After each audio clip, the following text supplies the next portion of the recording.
Isso é uma pergunta muito interessante, porque, embora você tenha usado um pecado assim, que se destaca mais dos outros, não é? Que é a questão do adultério, fica assim, mas pessoas fazem a mesma coisa com coisa menor. Por exemplo, perder a paciência e ser grosso e insultar. Por exemplo, o marido que faz isso com a esposa. Né? Ele agride a esposa, depois ele se arrepende verdadeiramente, semana seguinte ele faz de novo. Então, ele vai ter que se arrepender do arrependimento anterior, né?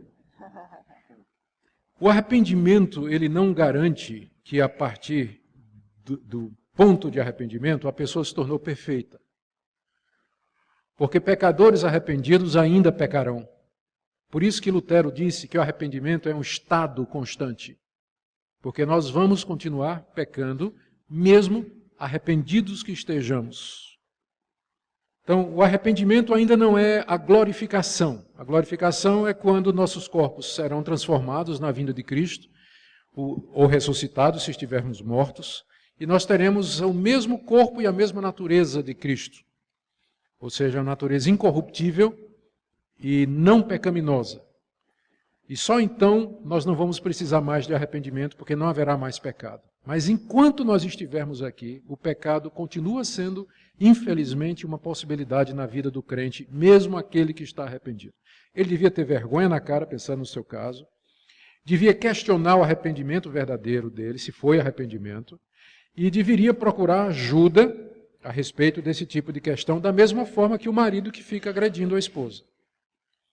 Não é? Ele tem que procurar ajuda. Se ele se arrepende, eu creio que ele pode se arrepender de verdade, mas ainda assim ele pode cair outra vez.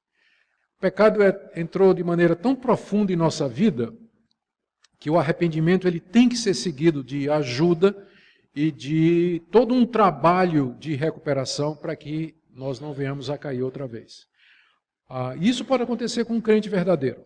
Ele não tem isso de perder a salvação. Um crente que é salvo de verdade, um crente verdadeiro está salvo, infelizmente ele pode cair, se arrepender, depois ele vai cair de novo no mesmo pecado.